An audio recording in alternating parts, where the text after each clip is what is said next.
Donc on va continuer le shiur comme prévu. Donc là on est dans la troisième partie du cours. On est sur l'harmonie du couple. Et là on va essayer de trouver des réponses à nos questions. Ouais. Comment harmoniser tout ça en fonction de ce qui est marqué dans la Torah. Alors ici je vais citer un passage et on va essayer de réfléchir ensemble. C'est marqué avec Sarai et Chet Avram. Donc Sarai qui était la femme d'Avram. Oui. Lo Yaldalo. Elle ne lui a pas enfanté d'enfant. Vela Shifra Mitzrit. Elle avait une servante égyptienne Ushma Agar. Son nom était Agar. Ça va? Va tomer Sarai à Avram, et sur ce, Sarai va dire à Avram, Inena Atzarani Hashem Miledet. Voici que Hashem, oui, Atzarani, il m'a bloqué Miledet pour enfanter. C'est-à-dire qu'il il m'empêche d'avoir des enfants. Bona et Shifrati, va, je t'en prie, avec ma servante. Oulai Ibane, peut-être que je construirai Mimena d'elle, donc j'aurai une famille avec elle. Va Ishma Avram et l'école Sarai, et Avram va écouter la voix de Sarai. Ça va? Bon. Est-ce que d'abord le comportement de Sarai, c'est un comportement féminin? Une femme, elle n'a pas d'enfant, elle dit, il n'y a pas de problème mon chéri, je vais t'offrir un beau cadeau. Voilà, je vais te donner une femme pour avoir des enfants. C'est un très beau cadeau. Ouais, c'est un beau cadeau. Ça va, ça vous va ou quoi? Ça me convient. Hein? Ça vous convient?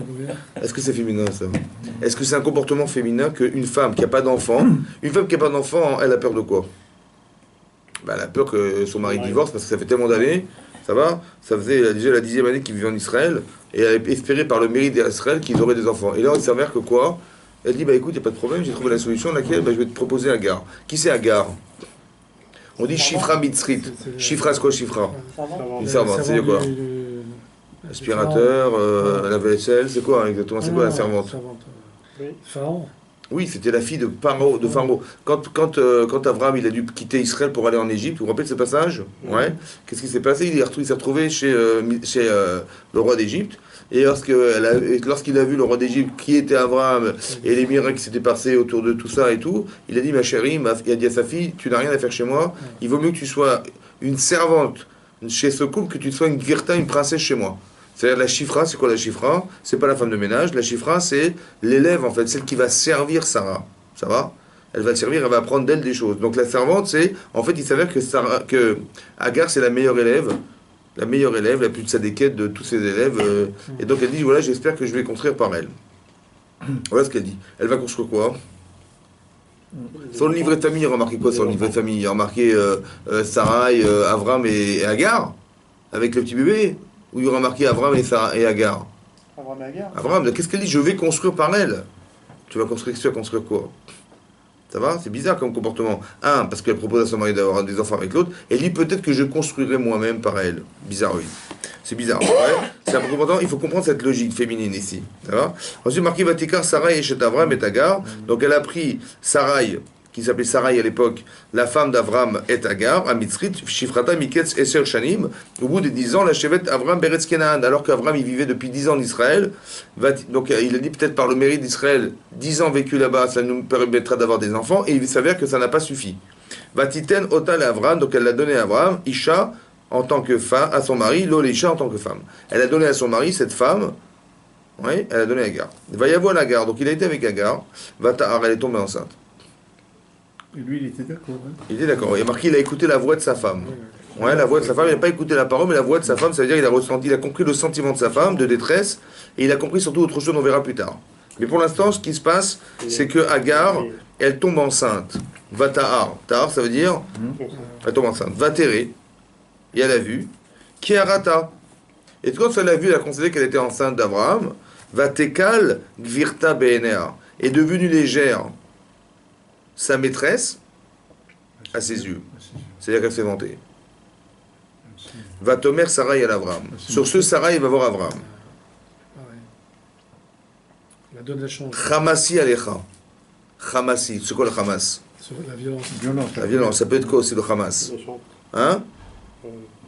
Hamas.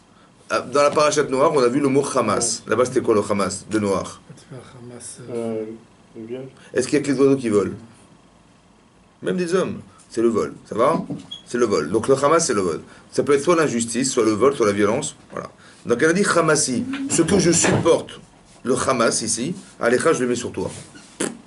Anochi natati shifrati bereker, je t'ai donné ma servante dans ton sein, va terrer, et elle a vu qui a rata qu'elle est tombée enceinte, Vaekal Benea, et je suis devenu légère à ses yeux. Ishpot Hachem Beni Obetra. Hachem jugera entre toi et moi. C'est-à-dire, elle est virulente, la Sarai, là. Ça va? Elle est méchante, Sarai, là. Elle dit Hachem, il va juger entre toi et moi. Que voilà, que je suis devenu légère aux yeux de Hagar. Ouais, et alors, qu'est-ce qu'il a à voir avec Abraham? Qu'est-ce qu'il a à voir, le pauvre?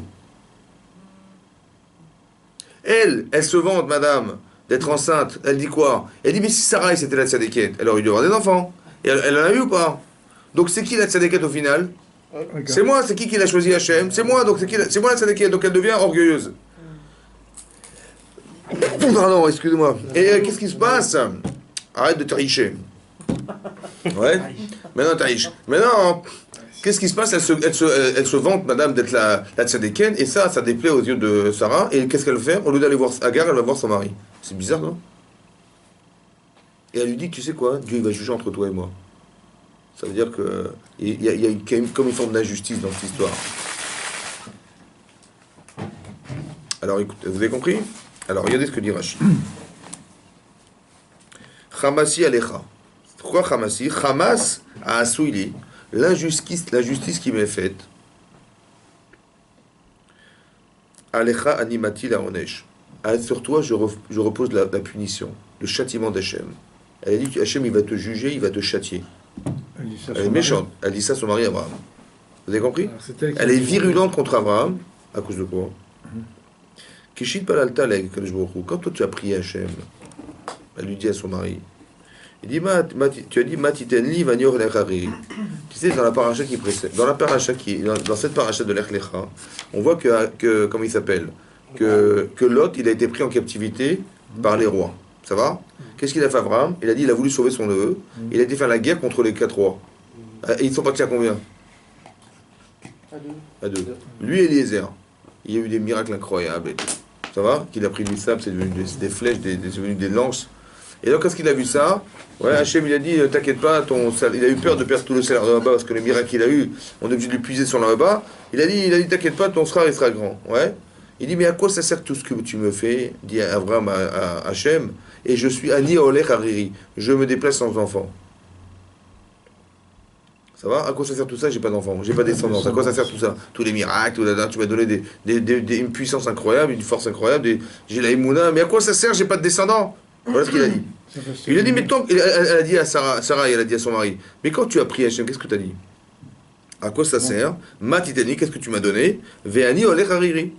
Loït Palalta il Alecha, tu n'as prié que pour toi. Regardez ce qu'elle dit Sarah et à son mari. Tu n'as prié que pour toi.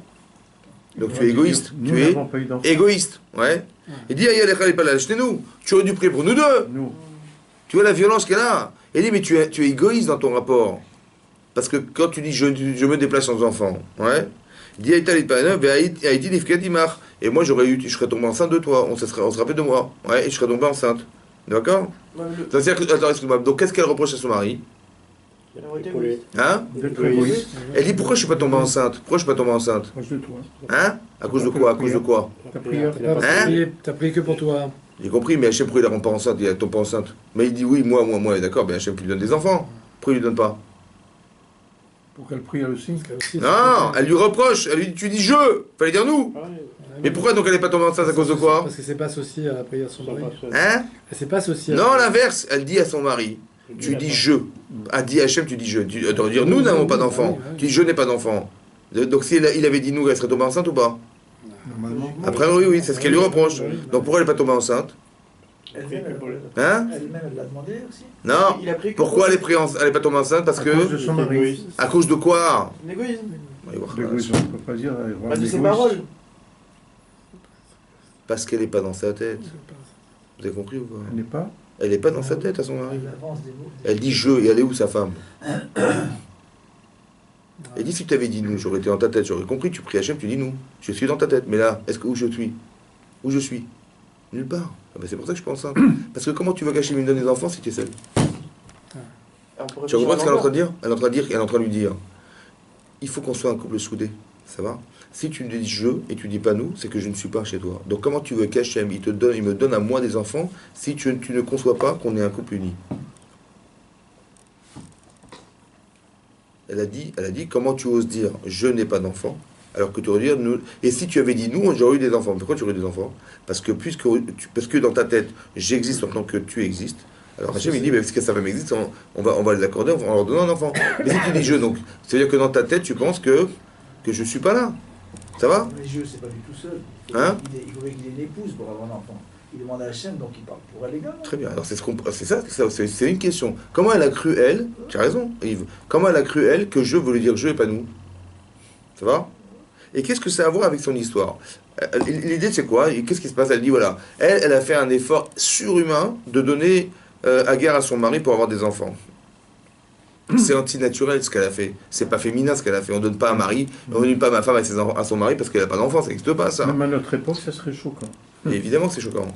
Donc comment ça se fait qu'elle l'a fait? C'est bizarre. Mais elle a dit, je construirai par elle quelque chose. Maintenant, ce qui se passe, c'est elle s'investit complètement pour son mari. Complètement, ça va? Qu'est-ce qui se passe? Elle tombe enceinte. Agar tombe enceinte et elle se vante devant Sarai, prétextant que elle c'est la tzadékette et Sarah n'est pas la tzadékette. Et ça la vexe. Et elle va voir son mari. Elle dit, je comprends pourquoi tu dis je maintenant. Mais qu'est-ce que ça a à voir avec ce qui se passe? Comment elle a compris je alors que c'est Agar qui se vante? Est-ce que c'est logique dans votre cerveau, ça? Qu'est-ce que ça va avec Abraham? Et comment elle a déduit que je voulais dire je et pas nous, comme tu dis, Yves? Peut-être qu'il a quand dit je, ça veut dire nous. Mais j'ai dit je. Très bien, oui ou non? Puisqu'elle est tombée enceinte, pour elle, ça veut dire que Agar était dans sa tête, et pas ça. Alors tu dis ça. Mais oui, mais ça veut dire que... Désir d'enfant, Ouais, peut-être ça veut dire aussi ça, tu as raison. Ouais. Et aussi ça veut dire quoi, peut-être? Il a plus considéré Agar Comment ça se fait qu'Abraham, tel qu'il est, ça dit qu'il est, Oui. Hachem lui donne une femme pareille, il a accepté de se marier avec elle? Ouais. Mais c'est une femme qui se vante. Et lui, il épouse une femme comme ça, peut-être qu'aussi, il est dans la même perspective d'orgueil, ça veut dire de dire je suis. Ouais. Quand elle dit, mais c'est qui la tzadékette? C'est moi la tzadékette. Mais si tu dis je suis et tu ne réagis pas, c'est-à-dire que tu acquiesces ce qu'elle dit. Mais si tu l'acquiesces et que tu aussi, peut-être tu penses égoïstement qu'elle mérite. Oui ou non? Donc quand tu as dit je, ne me dis pas que tu as dit nous, tu as dit je, puisque ça ne te dérange pas, le je ne te dérange pas. C'est une femme, elle est très vexée quand la personne ignore son existence. Elle est virulente. Ici, elle est virulente, Sarah. Elle dit Hachem, il va juger entre toi et moi. En vérité, elle lui disait tu vas mourir. Et la Gemara, elle explique que comme elle a prié pour son mari comme ça, de façon virulente, qui c'est qui est mort la première? C'est elle. À cause de ce qu'elle a dit là. Comme ça, la Gemara dit.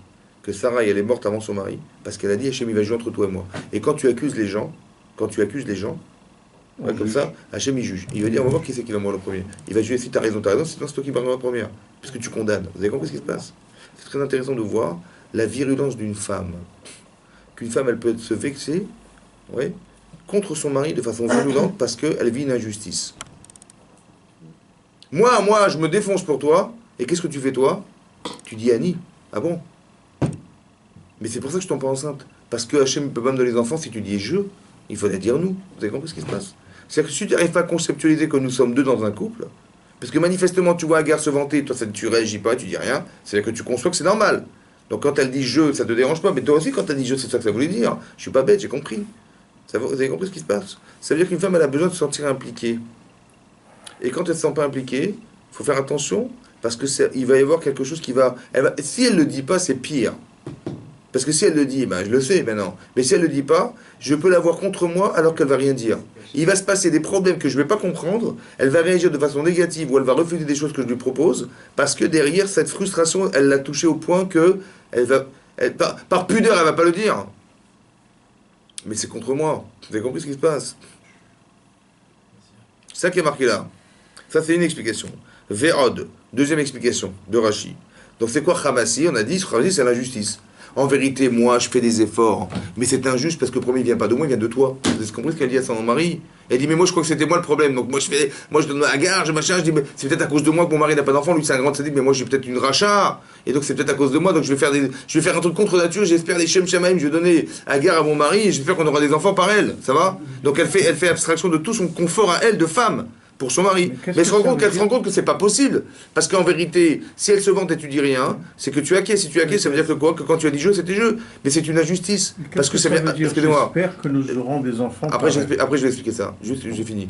Juste que vous avez compris ce qui se passe. Ça veut dire qu'elle trouve injuste que son mari ait pu dire jeu. Et c'est à cause de cette injustice qu'elle n'a pas d'enfant. Donc elle renvoie la problématique à son mari en lui disant c'est à cause de toi. C'est injuste que je vis, parce que je devrais en avoir depuis longtemps déjà. Mais à cause de toi, vous avez compris? Elle se rend compte que c'est de sa faute. Ça c'est une chatte. Deuxième explication, ve'od varecha ta chomes mimeni. Devarecha, ta parole, à ta chomes, tu me voles de moi. Pourquoi? Parce que ta chomé bizioni veshotek. Tu entends la honte que j'ai eue devant toi et tu te tais. Ton silence est insupportable. Deuxième explication de Rachidi, ouais, la violence de cette femme, elle vient de quoi? De voir que son mari, il supporte la honte de sa femme devant les autres et il ne réagit pas.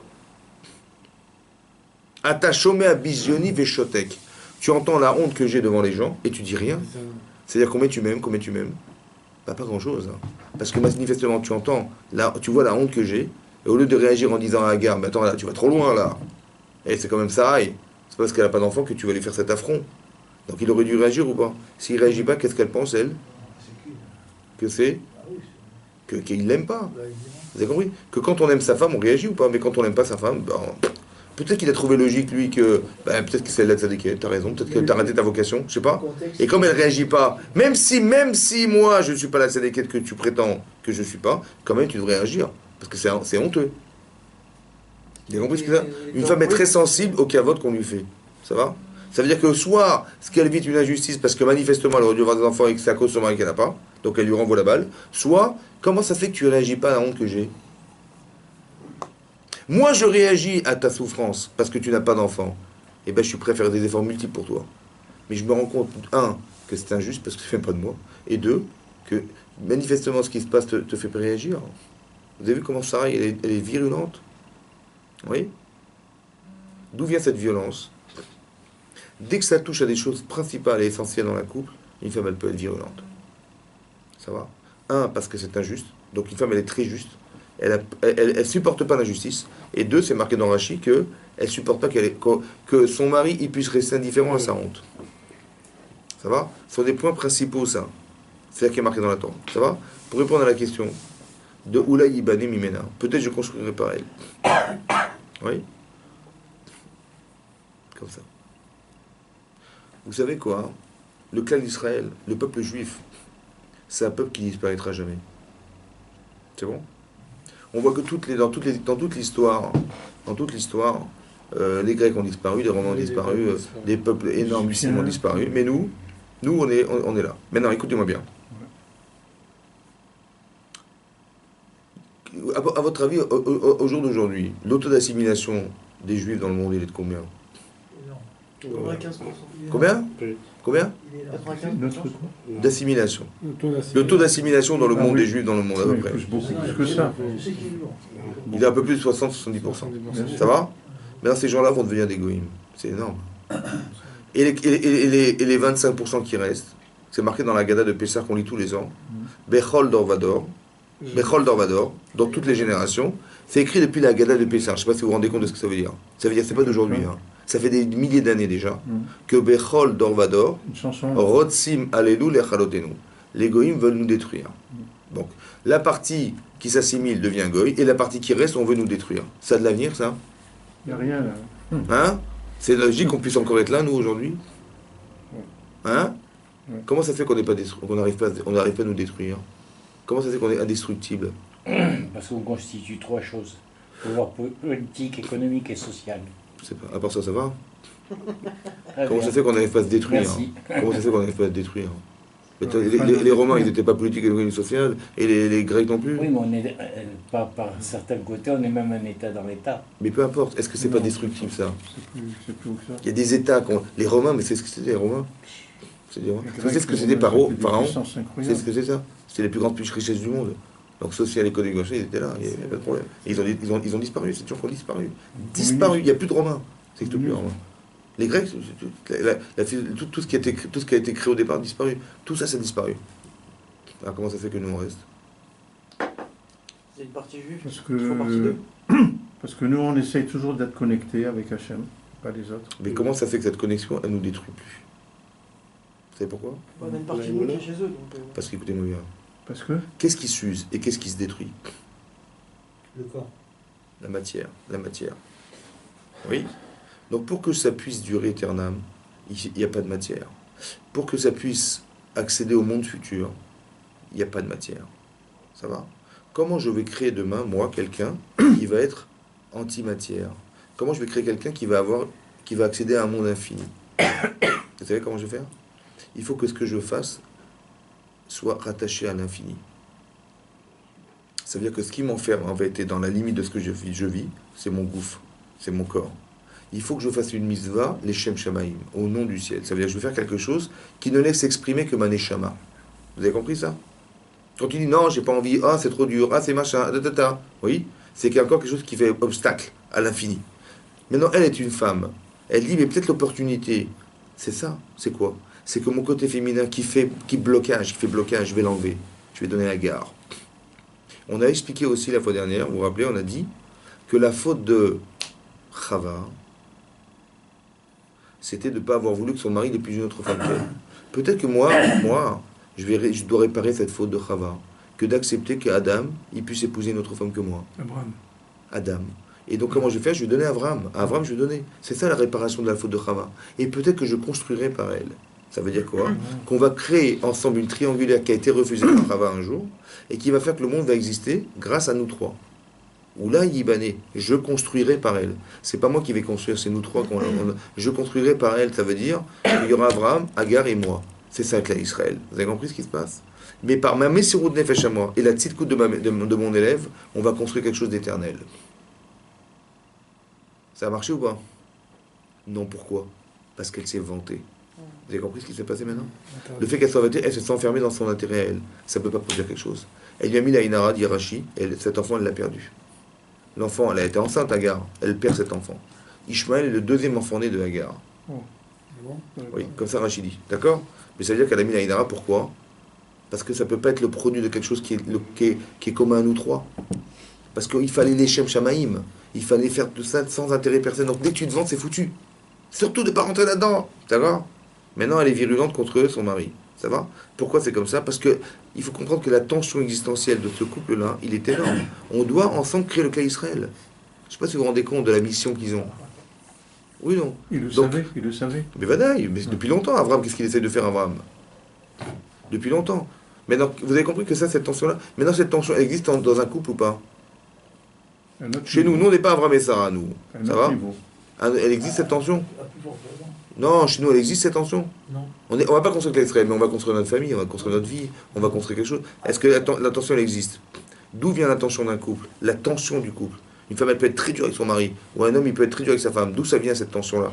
On voit que le rapport qu'on a dans un couple, il n'est pas le même qu'avec nos voisins, avec nos amis, avec notre boulot. Ça n'existe pas, ça. Non. Pourquoi c'est tellement fort?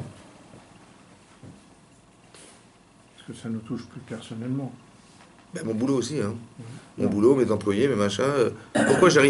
Pourquoi j'ai du mal avec mon épouse ou avec mon mari, et pourquoi j'ai pas de mal avec les autres? C'est comme soigner quelqu'un de sa famille. Oui. Pour moi, je suis kiné, bon. Oui. C'est plus difficile que soigner un étranger.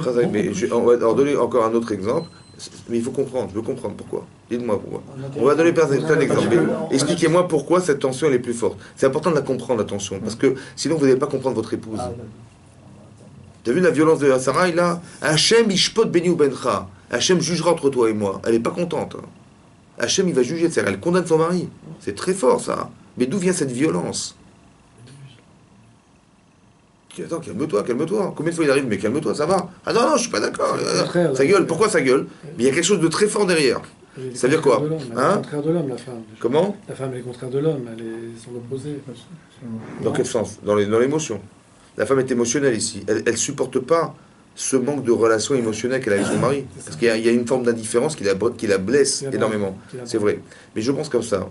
D'où vient la violence d'une femme? Elle peut venir de l'amour. Plus elle est virulente, plus elle aime son mari. Mais écoutez-moi bien. Non, mais écoutez-moi bien. La virulence, elle vient de la frustration amoureuse qu'elle a eue.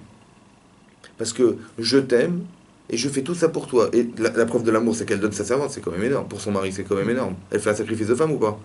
Mais elle voit qu'en retour, il n'y a pas de retour. Ça veut dire que lui, il va voir son bisaïen, il va se taire. Voilà, ça va pas du tout. C'est-à-dire qu'elle se donne complètement et en retour, il n'y a rien. Alors là, elle va être virulente. Parce que je ne peux pas tout donner et je ne vois pas de retour en face de moi. Ça va? Il faut que ça soit en commun accord. Il faut qu'il y ait un échange. Donc la violence vient de la frustration amoureuse qu'elle a. Quand vous voyez votre femme qui gueule, c'est qu'elle vous aime à fond. C'est l'inverse de ce qu'on croit. Alors que nous, on croyait qu'elle est folle.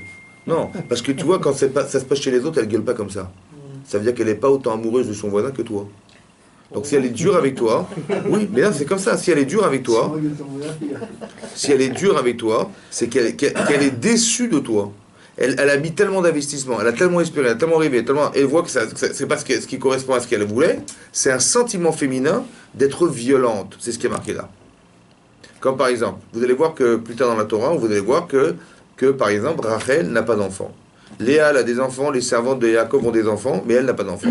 Elle a dit à son mari, Imaïn, si je n'ai pas d'enfant, si je n'ai pas, Métanochi, je suis morte. Ça veut dire, elle dit à son mari, écoute, ultimatum, tu fais quelque chose ou non je vais mourir. Tu te rends compte, tu comprends? C'est violent ça aussi. Je dis, fais quelque chose parce que je vais mourir. Elle lui dit, j'aurais dit, prie comme ton père il a prié pour sa femme. Qu'est-ce que ça t'en prie pour moi? Ça va? Mais ça veut dire, elle dit, sinon je meurs. Mais d'où ça vient ça? Ça veut dire qu'une femme, elle est tellement attachée à son mari, elle a tellement de liens amoureux avec lui, que quand ça ne va pas, elle le ressent très fortement. C'est ça qui va exprimer la violence d'une femme.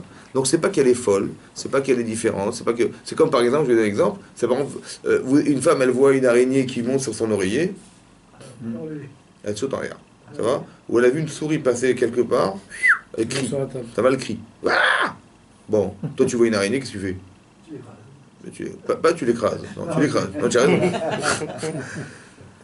Ça va ou pas? Mais pourquoi elle crie comme ça? Pourquoi elle crie d'abord? Pourquoi elle dit pas il y a une araignée? Pourquoi elle crie? Pourquoi elle dit pas il y a une araignée? Mais pourquoi elle crie? J'ai compris qu'elle consomme ce cri, c'est pas contrôler, t'as raison. Mais pourquoi, toi tu vois une araignée? Tu contrôles ton émotion, mais comment c'est qu'elle n'arrive pas à la contrôler cette émotion, elle? Et pourquoi elle crie? Pourquoi elle dit ah, une araignée? Non, oui, il y a une souris. Non, elle dit ah. Pourquoi elle dit pas il y a une souris? Son mari vient de la tuer. Mais j'ai compris pourquoi elle crie. Je sais pourquoi. Non, mais pourquoi elle n'arrive pas à dire ce qu'elle pense? C'est émotionnel.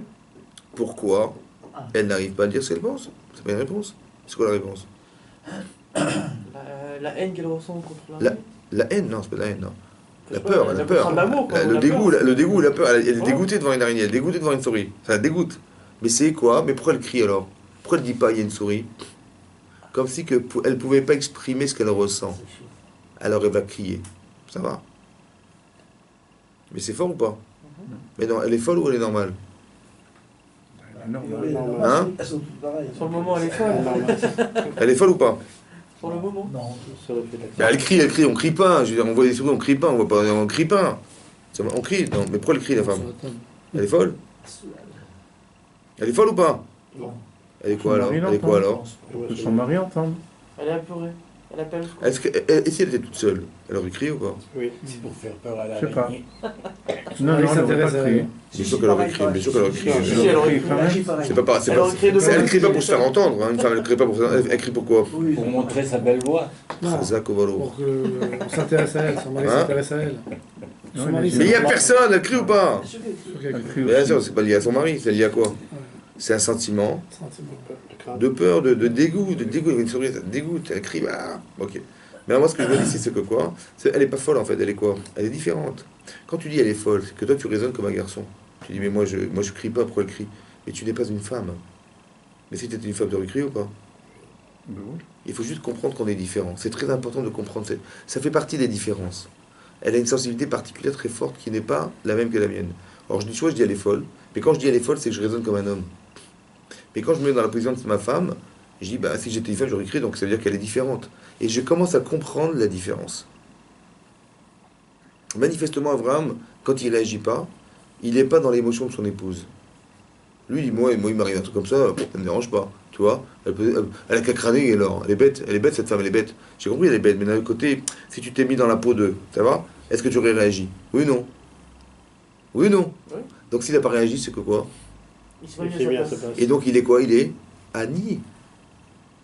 Vous avez compris ce que ça veut dire ça? Oui. Tu sais pourquoi tu réagis pas? Parce que si tu étais une femme, tu aurais réagi ou pas? Mais est-ce que tu ressens ce que je ressens? Non. Donc c'est sûr que quand tu as dit je n'ai pas d'enfant, c'était toi tout seul. Parce que ne me dis pas que c'est nous. Parce que c'était nous, tu aurais dit, ben moi j'ai pas d'enfant et ma femme non plus, je sais, je suis dans la souffrance de ma femme. Elle a pas d'enfant, ça me touche. Donc on est tous les deux. Mais si tu ne réagis pas à ce que ma souffrance, c'est que tu es seul. Donc quand tu as dit Annie, ne me dis pas que c'était nous deux, c'était toi. Vous avez compris la logique? Mais il n'y a qu'une femme qui peut ressentir. Donc quand est-ce que je vais commencer à ressentir ça, moi? Ben, quand je vais ressentir les émotions d'une femme. Comment on fait Eh ben, il faut que tu comprennes qu'une femme est différente. Ouais. Elle dépend de ça.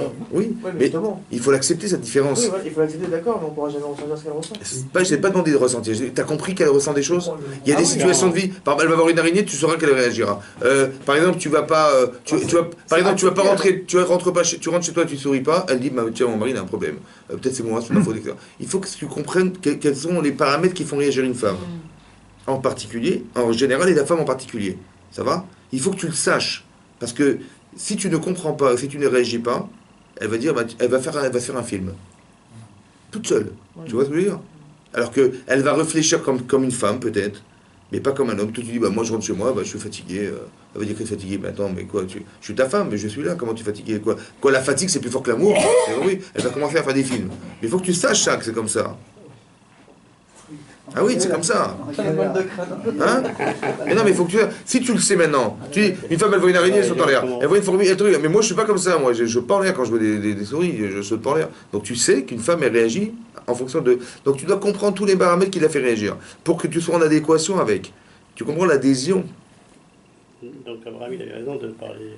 Il a eu tort, ce qu'il dit. Il a eu tort. Elle lui dit, mais comment ça fait... Comment? Il s'est mis à sa place. L'inverse. S'il n'a pas réagi au bisaïon de sa femme, à la honte, c'est qu'il n'était pas féminin. C'est ça qu'elle lui dit, mais comment c'est que tu réagis pas? Tu entends ma honte et tu réagis pas. C'est-à-dire que la deuxième réponse que Rachid rapporte, c'est lié à la première. C'est parce que tu réagis pas que tu as dit je. Parce que si tu avais ressenti ma souffrance, tu aurais dit nous.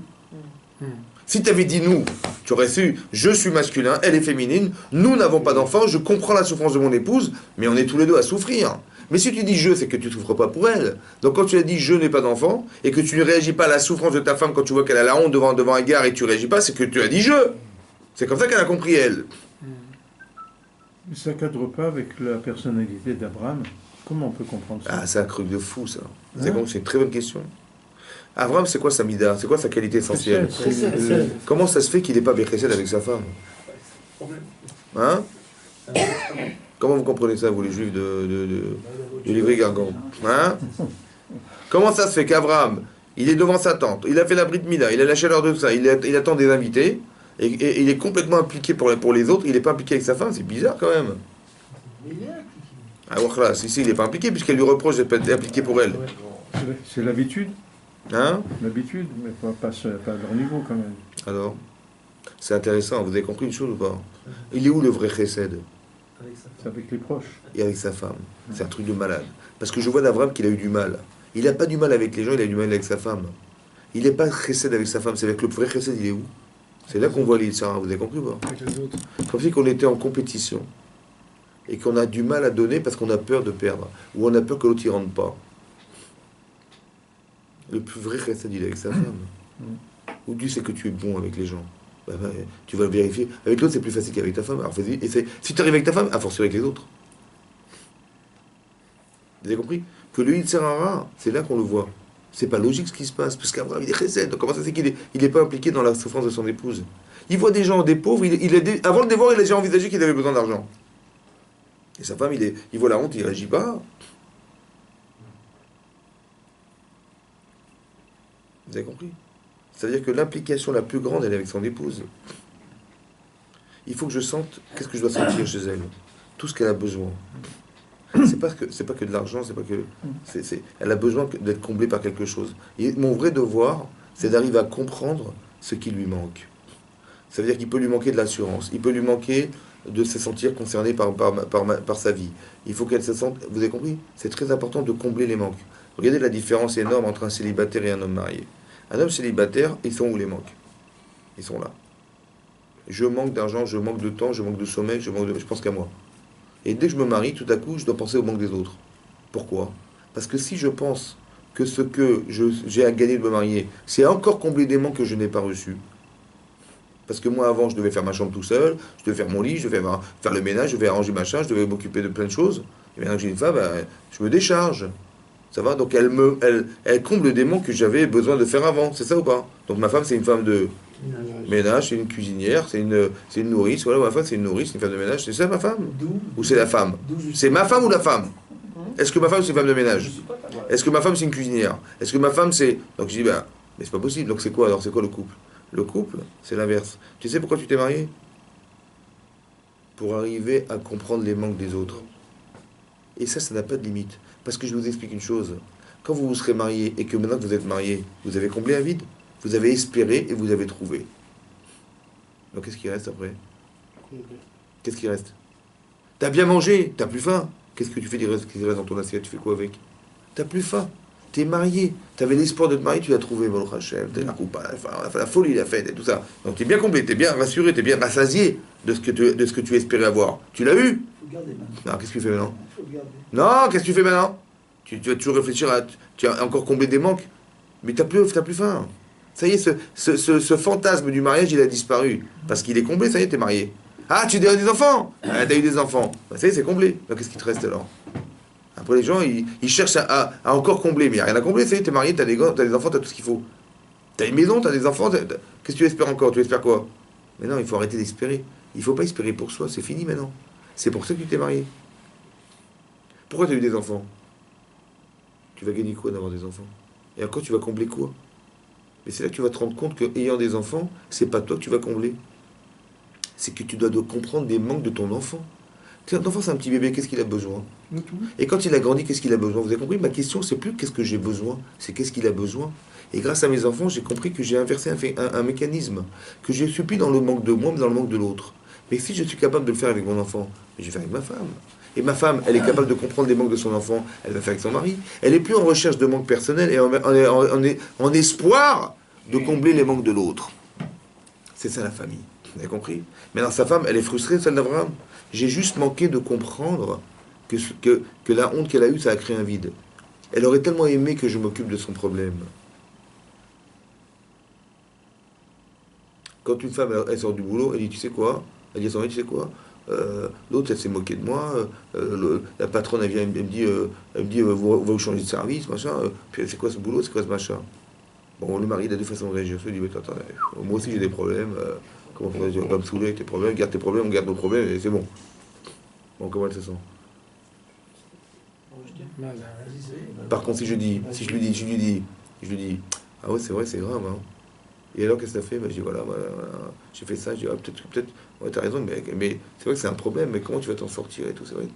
Vous avez compris, je m'intéresse à elle. Je m'intéresse à sa souffrance. C'est ce qu'elle voulait en vérité. Elle voulait pas me raconter sa vie. Elle voulait que j'arrive à acquiescer sa souffrance. Que ton problème est le mien. Et je vais m'intéresser à ton problème. Ou je vais dire, tiens, ouais, t'as raison, c'est vrai que c'est pas évident. Plutôt que de dire, écoute, chacun ses problèmes, on va commencer à raconter nos problèmes. Vous avez compris ce qu'il veut dire? C'est-à-dire que le contact n'est pas là pour créer le contact. Il est là pour qu'on s'intéresse à elle. Autant que, vous avez compris, ça fait partie des phénomènes qu'on doit comprendre. Parce qu'une femme, elle a besoin de parler. Mais pas parce qu'elle a baissé pipelette. Non. Parce que, est-ce que tu t'intéresses à ma vie? Est-ce que tu t'intéresses à ce que je vis? Est-ce que j'existe pour toi? Vous avez compris? Le fond du fond, c'est ça. Alors, est-ce que c'est donnant-donnant? Par exemple, je donne un exemple, ils sont presque fiancés. Lui, il va lui téléphoner 10 fois par jour, elle va lui téléphoner 1 ou 2 fois. Est-ce que c'est parce que... Comment il faut comprendre ça? Est-ce que c'est normal que qu'une femme, elle accepte tout plus qu'il lui téléphone? Ou est-ce que c'est donnant-donnant? Comment ça se passe? Ben, je pense que ça dépend des émotions. C'est-à-dire combien ça manque. Il n'y a pas de chiffre à donner. Je pense que tant que ça n'est pas comblé... Par exemple, on m'a servi un plat. Bon, alors c'était trop. Il y avait trop, j'ai laissé la moitié. Ou il n'y avait pas assez, j'ai encore faim.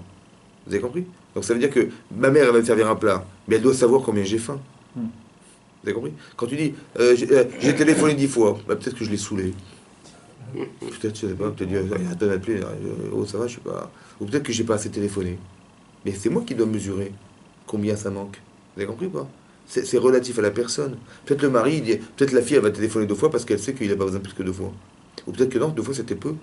Il dit, mais j'espérais. Moi, je t'ai appelé 10 fois, j'espérais que tu m'appelles 10 fois. Ça dépend. On ne peut pas dire des règles. C'est simplement la règle. La règle, c'est la sensibilité émotionnelle. C'est ça la règle. Combien je suis sensible à ton appel? Combien je suis sensible? Alors, toi, tu dois mesurer 2 fois, 3 fois, 10 fois, 20 fois. Vous avez compris? Ah, tiens, ça fait 3 fois que tu ne m'appelles pas? C'est-à-dire, ah, tiens, ça fait 2 jours que tu ne m'appelles pas. Ouais. Bah, qu'est-ce qui se passe? Qu'est-ce qui t'arrive? Vous avez compris? Si c'est toujours l'homme qui appelle et la femme, elle. Ben, comme Sarai. Ah, mais ça dépend de la longueur de la conversation. Oui, peu importe, c'est-à-dire, Non, un homme n'a pas envie de parler forcément, ça va? Il n'a pas envie de parler. Mais il faut comprendre qu'on a besoin de parler et de communiquer parce qu'elle a besoin d'être rassurée. Ça fait partie. Pourquoi c'est comme ça? Vous savez pourquoi c'est comme ça? Peut-être en psychanalyse on peut l'expliquer. Parce que dans la Torah c'est marqué Zachar ou Nekeva. Pour dire l'homme et la femme, on a dit Zachar ou Nekeva, mâle et femelle. Nekeva, ça vient de Nekev. En hébreu, Nekev c'est un Nekev, un orifice, un trou. Nekeva, c'est qu'il y a un trou. Il y a un vide. Ça va? Ça veut dire qu'elle comprend qu'elle va être comblée par son mari. Ou bien ça veut dire aussi comme ça. Quand une enfant, une bébé, elle fait sur elle. Bébé, hein. Une fille, elle comprend qu'elle se vide parce qu'elle n'est qu'Eva. C'est psychologiquement acceptable. Mais un homme, il est zachar, zecher. Il n'y a pas de vide. Donc le traumatisme de faire sur soi, ça va engendrer un décalage au niveau de la personnalité qui va faire qu'une femme, elle se sentira plus forte qu'un garçon parce qu'elle est nekeva.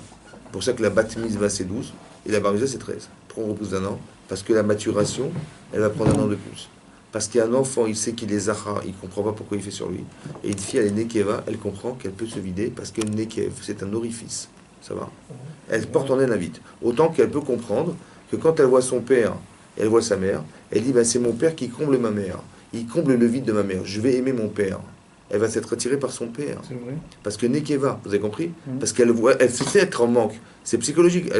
Elle le sait pas, elle le sait pas. Comme ça, elle le ressent. Mais ce ressenti vient du fait qu'on l'ait appelé Nekeva. Hachem, il l'a créé vide.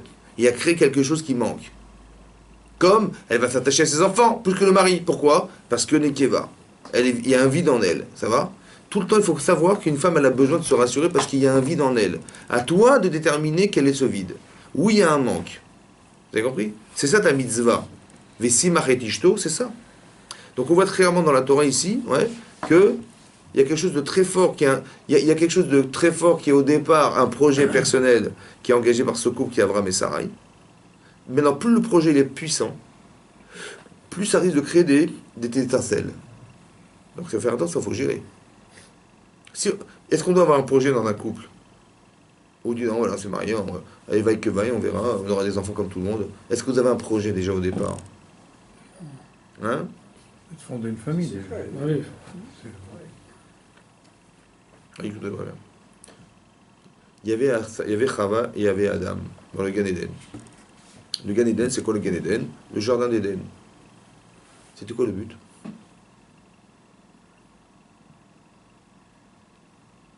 On était vendredi. De se démultiplier. D'attendre un peu. Hein? Quelques Il heures. fallait attendre. Attendre quoi? Attendre pourquoi? Le but de se démultiplier. C'était quoi On le dit que but? toutes les fautes sont des fautes d'impatience la plupart. Non, écoutez, c'était quoi d'abord avant de faire? C'était quoi le but d'Hachem? Il a créé un être masculin féminin. Et après, il a créé un être masculin et un être féminin du masculin pour qu'arriver à passer Shabbat. Il fallait passer la frontière du temps de Shabbat. Parce que le Shabbat, c'était quoi? C'était le Eden. C'est le Olam Haba. C'était quoi l'objectif? Ben, le Olam Haba. Faut pas oublier ça. Hein. L'objectif, c'est d'arriver au Olam Haba. C'est pas d'avoir des enfants, c'est pas d'avoir... Bien sûr qu'il faut avoir des enfants, mais dans quel but? Ça va? C'est le Olam Haba. Notre couple, il doit se retrouver pour l'éternité ensemble. Maintenant, il ne faut pas qu'il y ait d'écran entre nous deux. Ah oui, c'est ça. Donc notre vie de couple, elle doit être construite pour vivre ensemble ou coïncider nos vies ensemble.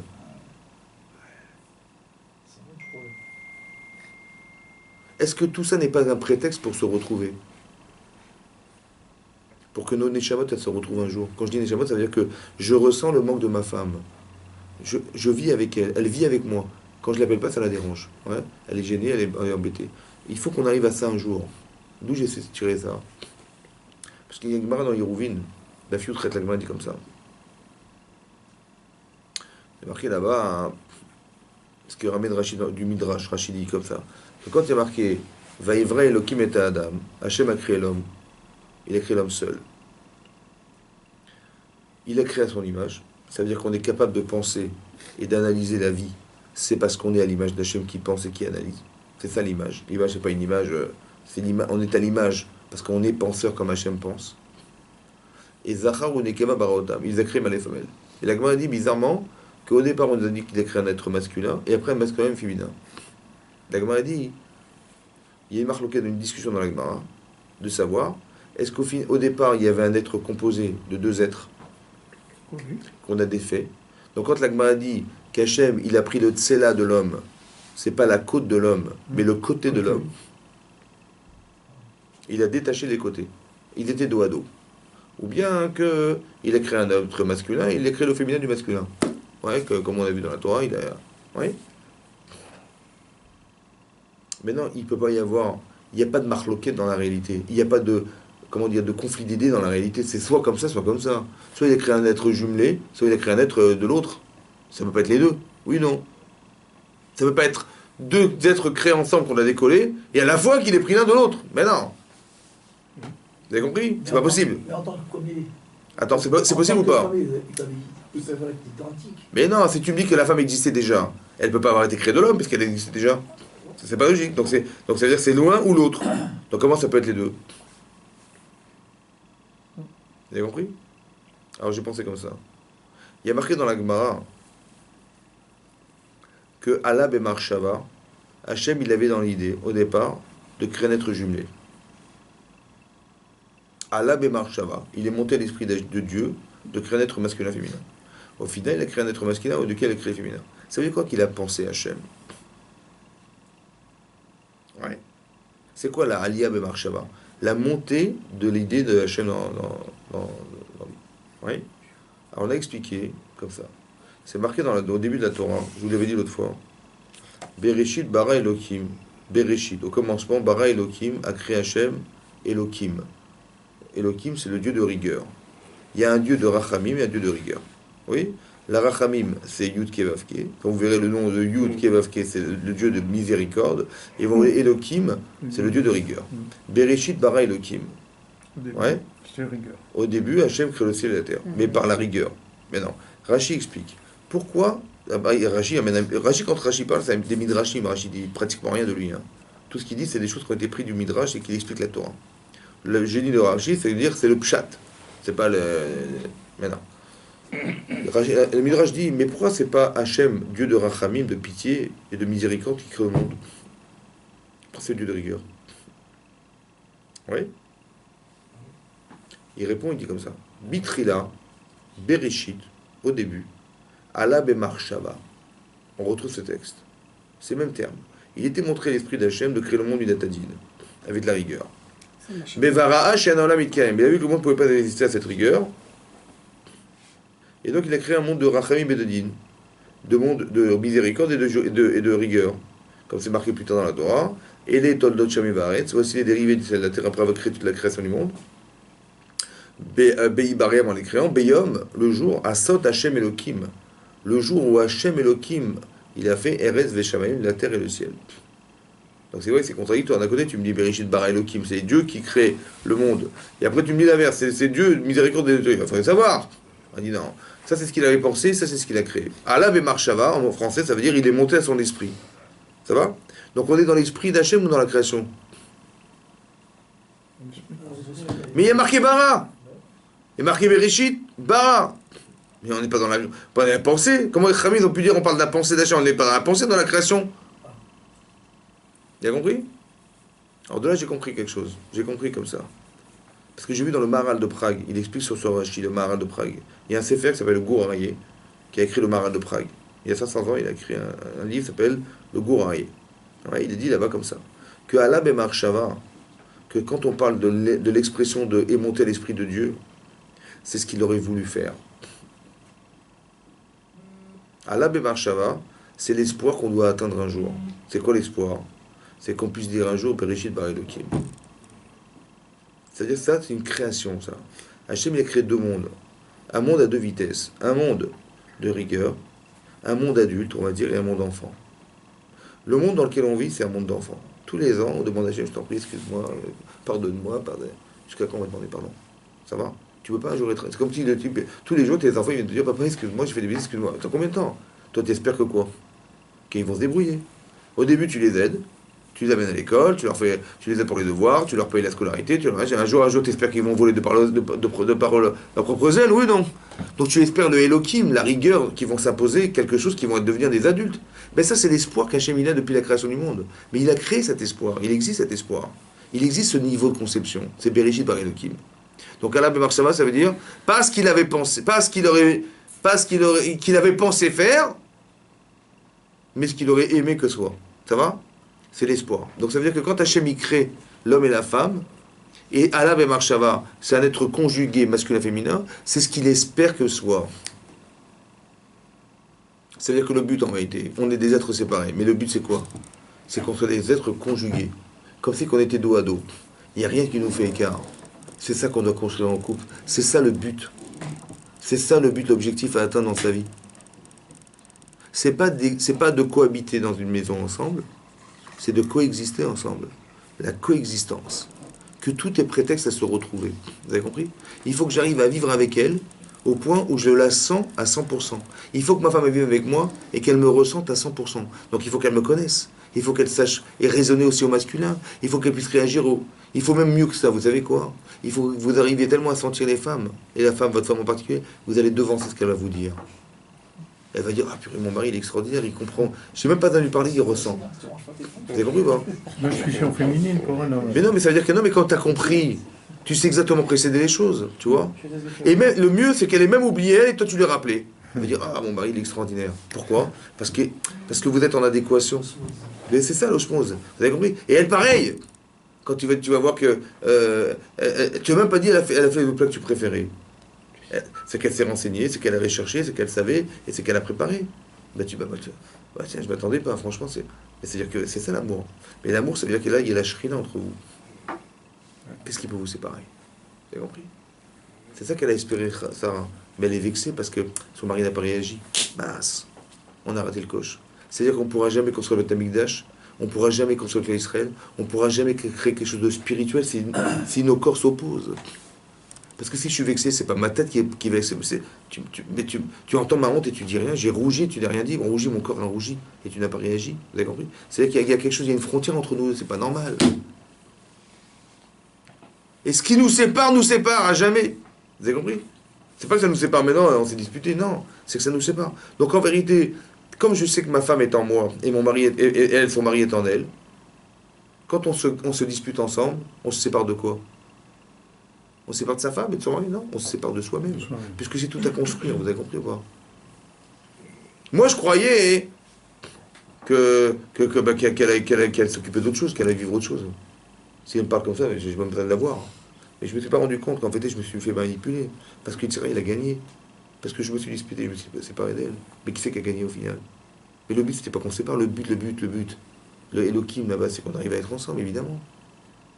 Donc c'est l'Éternel qui a gagné. Et c'est ça qu'il recherche. Pourquoi il y a des tensions dans le couple? Parce que l'Éternel, il veut nous séparer. Mais non, je suis malin, moi. J'ai compris. Donc je lui dis, ah ben, tout ce que tu veux faire ça, mais c'est moi qui vais te rouler. Il est où le Yetzer dans l'homme? Il est à la frontière entre votre corps et votre neshama. Je m'explique. Ton corps, il ressent des choses, et ta neshama en ressent d'autres. Quand je dis, tiens, allez, il y a cours, tous les jeudis soirs, il y a cours. Bah, tu me dis, attends, il y a le foot. Attends, il y a le foot. Et puis on est fatigué, et puis il faut se reposer, etc. C'est quoi ce discours-là? C'est neshama, ça, ou c'est corps? Le corps. C'est corps. Tu vois? Maintenant, si tu dis, mais c'est qui parle en vérité? Mais puisque c'est contre la Torah, c'est Yitzhara, évidemment. Si tu savais le shrout que tu auras dans le monde futur de devenir un jour de Torah, est-ce que tu crois que là on va jouer au foot? Peut-être tu crois, peut-être. Ouais. Mais si j'ai un but dans ma vie, c'est d'atteindre le monde futur. Oh, une histoire comme ça. Oui ou non? Mais quand tu me dis, mais on va jouer au foot, on va voir le foot, je dis, mais attends, mais j'ai pas compris. Mais ça veut dire que si le foot m'intéresse, c'est que quelque part, j'ai pas de but. J'ai pas un but spirituel. Il y a un but. Mais est-ce qu'il y a un goal? Ouais. Parce que mon goal. Mon goal.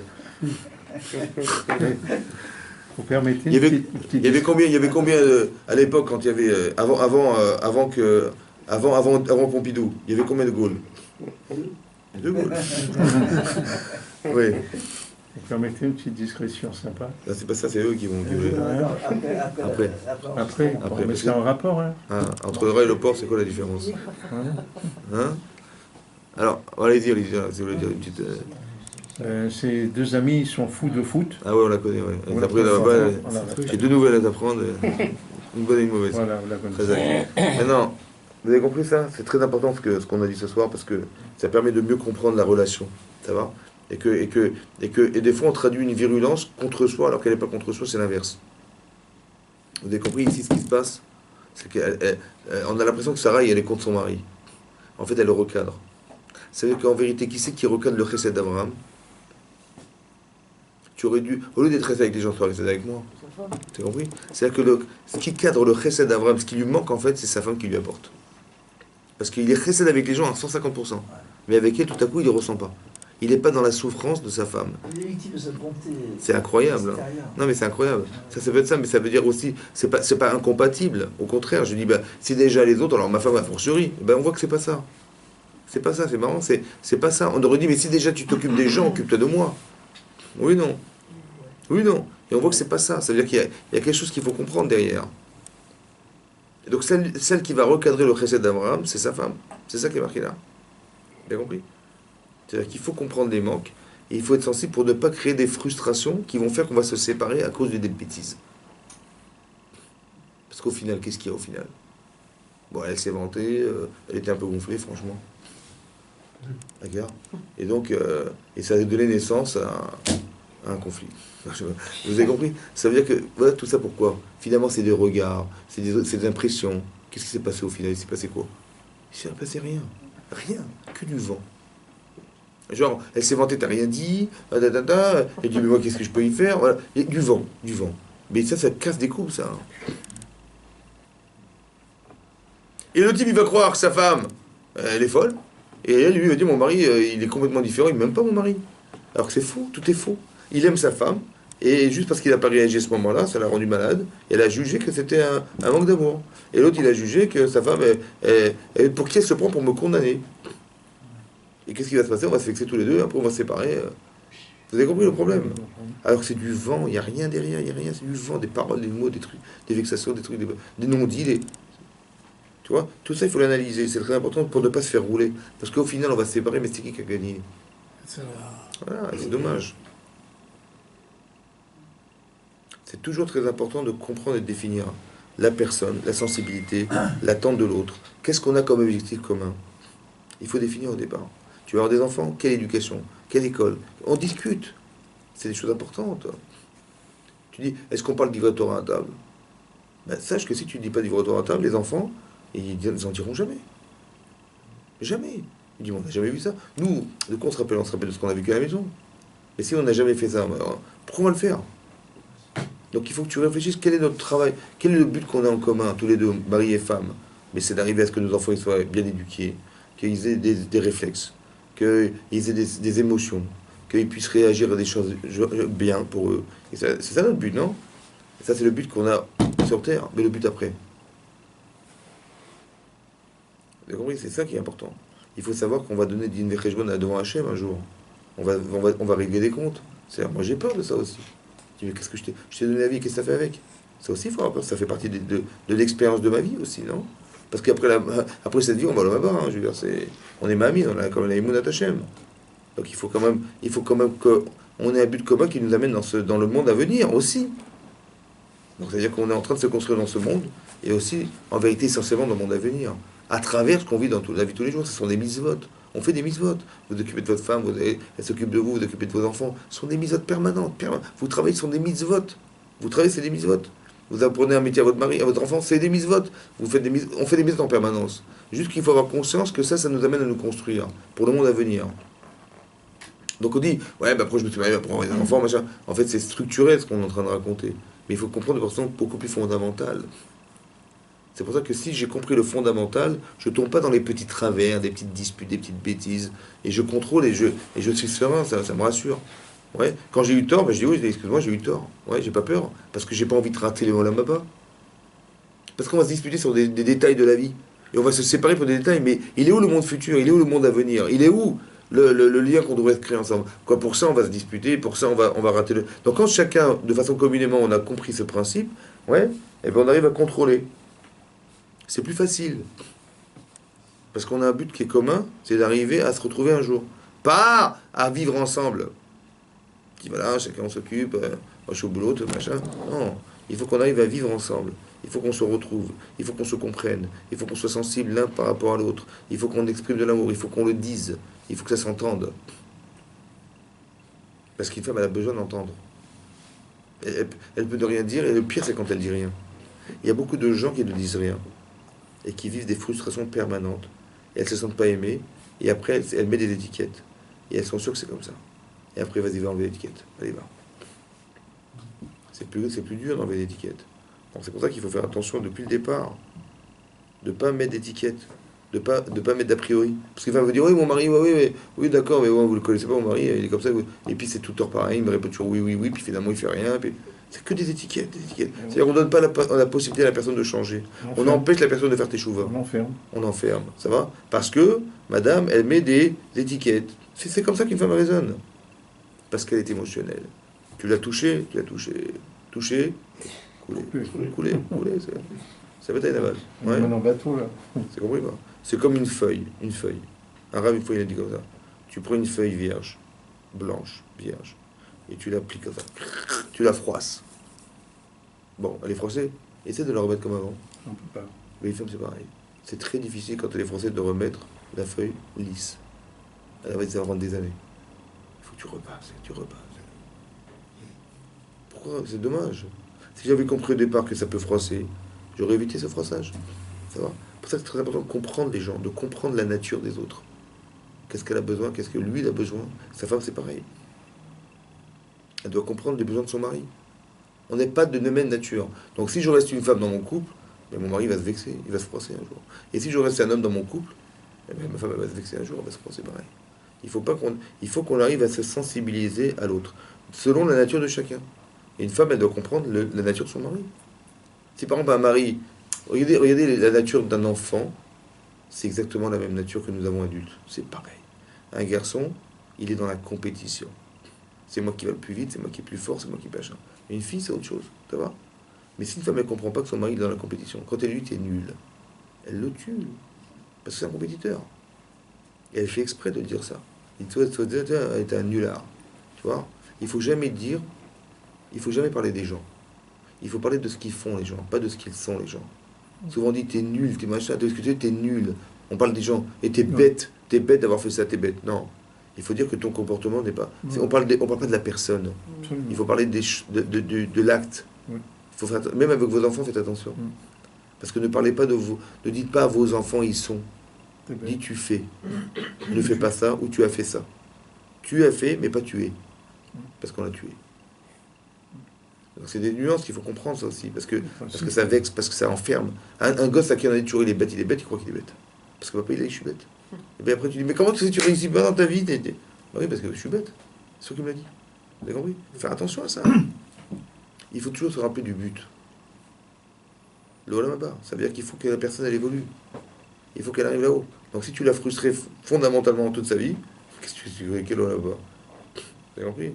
Tu as cassé le psychique. Mais bien sûr, c'est là. Faire attention. Vous avez compris? C'est ça. Chazak ou Baruch. Notre Abraham, il est dans l'erreur, là.